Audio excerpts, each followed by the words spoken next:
We have also seen a doubling in our inpatient census for COVID patients over the last week. So we are surging again. And in the last 2 weeks, we've more than doubled in the number of COVID patients that we've seen. We're seeing a lot of very sick patients, and I think that that's being duplicated throughout this area. In terms of the VA, we're relatively lucky. One, we have the support of great community partners when we can't provide something ourselves. But two, we have had stable resourcing, which many of our partners have struggled with, and we have a constrained population. That said, we're seeing quadrupling of our inpatient population for COVID over the last few weeks.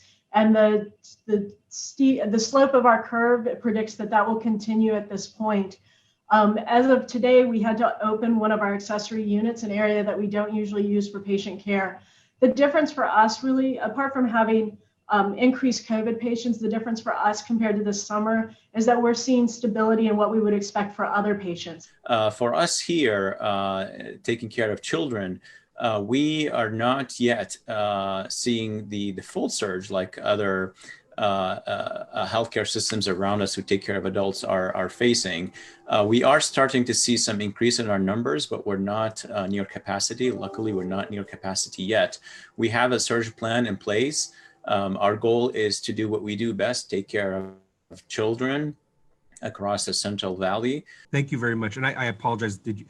I know you said you weren't at capacity, but have you seen in the last month the increased activity with COVID symptoms or cases? Yes, definitely. Yes. So our test positivity rate is increasing. The number of cases identified, both from the emergency department on the inpatient side, are also increasing. What we see from the medical staff, it's a big concern about what's coming. I mean, we cannot deny that. It's totally different, as you mentioned. What happened in late July, early August was totally different. What's happening right now around the nation. In June and July, you probably didn't know somebody personally who had COVID as a medical staff member. Now it's pretty easy to identify 5 to 10 from every medical staff member, some amongst our ranks. So it is impacting our care providers, their families, and our workforce in a different way than what happened in July. Again, this really also impacts our ability to provide quality care to our patients in the Valley, because we can have as many ventilators as you want. We can have new treatments.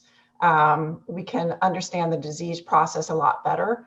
But if we don't have nurses and techs and physicians to provide care, it really doesn't matter. We really need this workforce to be present to provide care to our patients. And we are seeing increased numbers of staff also becoming COVID positive. So when that happens, they're out.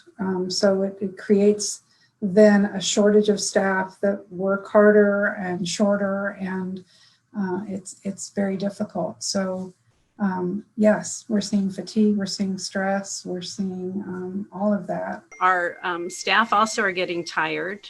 We do have a fair number out on quarantine. That has increased as the overall case counts in Fresno have increased. The particular pressure points for staffing continue to be in our ICU area. Travel resources, traveling registered nurses are also in short supply.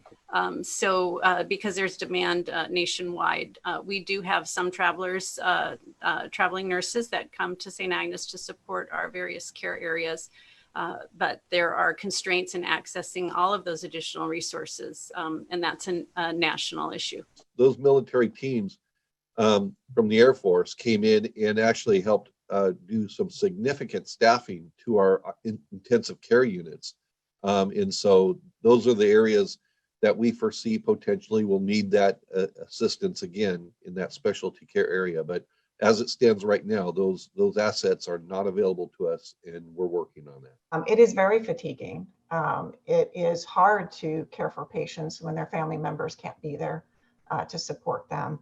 It is hard to watch people die when you feel somewhere in your heart that perhaps they didn't need to. And so there really is a emotional fatigue that sets in for care providers that impacts their entire lives, both their professional lives and their personal lives. So I just really wanted to give a shout out to everybody who is doing care on the front line. and just provide a reminder to the public that these are your friends and neighbors and relatives, and they're really putting out a huge effort. And the more that we do the things we need to do, wear a mask, social distance, hand washing, everything that everybody has said, it's not only protects us and protects the people we love, but hopefully it'll also protect our healthcare workers in the valley so they can continue to do their job.